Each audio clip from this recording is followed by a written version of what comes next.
Сәлеметсіздер ме, құрметті 8 сынып білім алушылары. Біз сіздермен алгебра пәнінен 3-ші тоқсанда квадрат функция деп аталатын жаңа бөлім бастаймыз. Оның ең алғашқы тақырыбы осы төменде тұрған 3 түрдегі функция графиктерін сызуды үйренетін боламыз. Ең алдымен біз сіздермен квадрат функция дегеніміз не? Оған анықтама берейік. Осы уақытқа дейін біз ax квадрат қосылған bx қосылған с тең 0 түріндегі квадрат теңдеуіш шешуді үйрендік. Енді осы жердегі тең 0-ді өшіріп, оның алдына y тең деп жазатын болсақ, бұл бізде квадрат функцияның жалпы формуласын береді. Бұл жердегі жалғыз шарт a міндетті түрде 0-ге тең болмауы керек. Ал енді осы квадрат функцияның ең қарапайым y тең ax квадрат түріндегі функциясының графигін сіздер 7 сыныпта таныстыңыздар. Қалай сызылуы, қандай қасиеттері бар екенін келесі бірге қайталап алайық. Мысал ретінде қарапайым y тең x квадрат және y тең минус x квадрат функцияларының графиктерін қарастырайық. Кез келген графикті сызу үшін алдымен кестесін құрып алу керек. Қараңыздар, x үшін кестеге минус 3-тен 3-ке дейінгі болған мәндерді таңдадық және олардың функциясының мәнін есептеп алдық. Минус 3-тің квадраты 9-ға тең болады, 0 болған кезінде y те 0 болады, 3 болған кезінде 9 болады. Негізі квадрат функцияның графигін нақты сызу үшін осы 7 нүктені таңдағандарыңыз ыңғайлы. Ал мына жерде суретте кем дегенде 5 нүкте белгілеу арқылы да графигімізді әдемі етіп сызуға болады. Бұл нүктелер міндетті түрде, бұл нүктелер координата басы, яғни x пен y-тің 0-ге тең мәні, одан кейін x 1 болған кезде y-тің 1-ге тең мәні, минус 1 болған кезінде 1-ге тең мәндері және минус 2-де 4-ке тең болған мәндері арқылы графикті құра аламыз. Енді бұл графикке қарайтын болсаңыздар, a-ның мәні, яғни бірінші коэффициентіміз 1-ге тең болып тұр.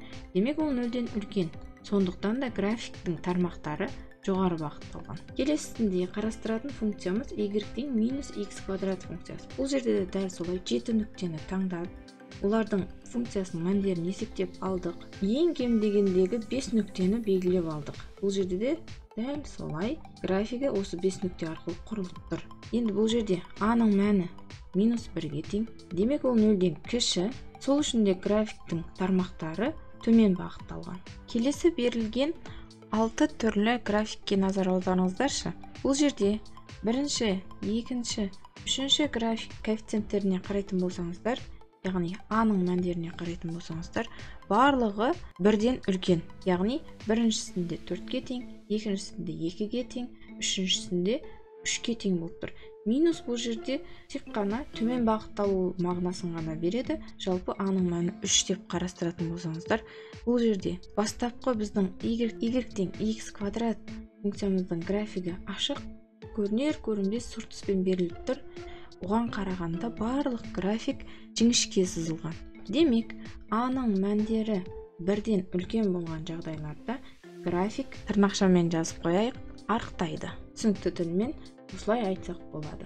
Келесі 4-ші, 5-ші, 6-ші графиктерге қараңыздар. Бұл жерде мән беріп қарайтын болсақ, коэффициенттері 0-ден үлкен, алайда 1-ден кіші. Бұл кезде біздің графиктердің барлығы бастапқы графикке қарағанда жуан. Демек, тырнақшамен жазып қояйық, семіреді.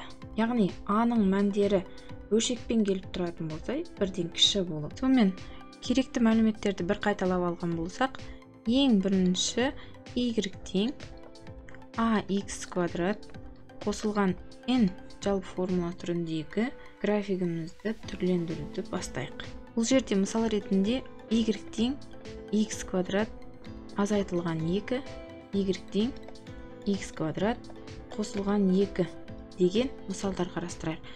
Бұл жердегі a-ның мәні 1-ге тең болып тұр, ал n бірінші жағдайда минус 2-ге тең, екіншісінде 2-ге тең. Осы екі мысалымыздың графигін x квадрат функция графигінде сыза отырып, салыстырып көрейік.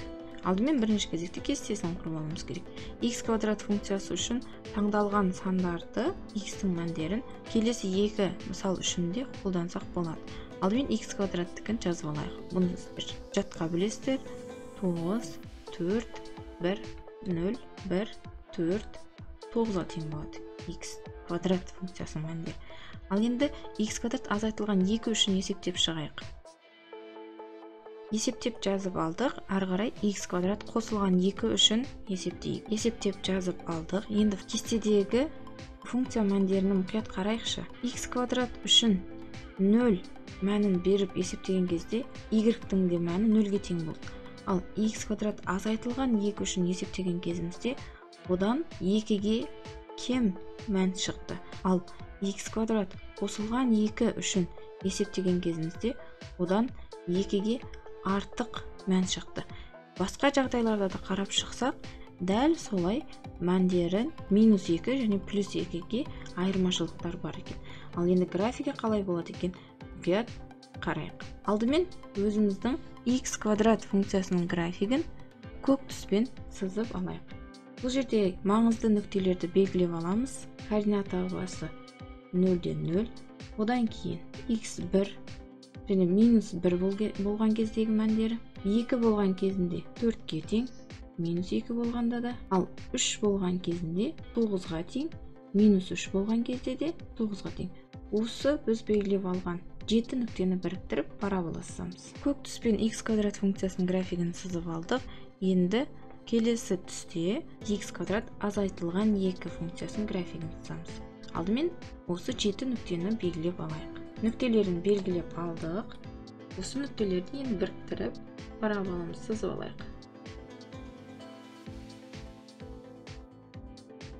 Сызбасы дайын. Келесі жасыл түспен x квадрат қосылған 2 функциясының 7 нүктесін белгілеп аламыз. Одан кейін барып графигін сызамыз. Нүктелерді белгілеп алдық. Дайын. Енді біріктіріп параболамызды сызамыз. Енді әр графиктің атауын жазып қояйық. Жасыл түсте бізде y тең x квадрат қосылған 2 функциясының графигі. Көк түсте y тең x квадрат функциясының графигі. Келесі y тең x квадрат азайтылған 2 графигінің функциясы. Енді бұл жерде біз салыстыруға ең ыңғайлы 0 болған кездегі мәндерін салыстырайық. Көк түспен x квадрат функциясының төбесі 0-ден 0 мәніне ие еді. Келесі x квадрат азайтылған 2 кезінде ол 2 қадам төмен жылжыған. X квадрат қосылған 2 кезінде парабола төбесі 2 қадам жоғары жылжыған. Яғни 2 бірлікке. Демек, қорыта айтатын болсақ, n теріс сан болатын болса, яғни 0-ден кіші болатын болса, параболамыз сонша бірлікке төмен жылжиды. n 0-ден үлкен болса, парабола сонша бірлікке жоғары жылжиды.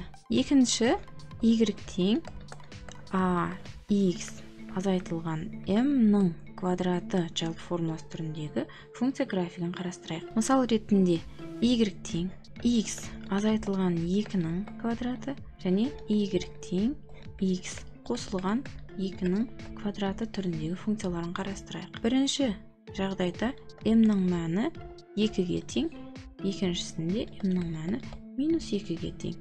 Ал енді графиктерін сызудан бұрын кестесін толтырып алуымыз керек. Қараңыздар, x квадрат функциясымен салыстырамыз, оның кестесі дайын тұр.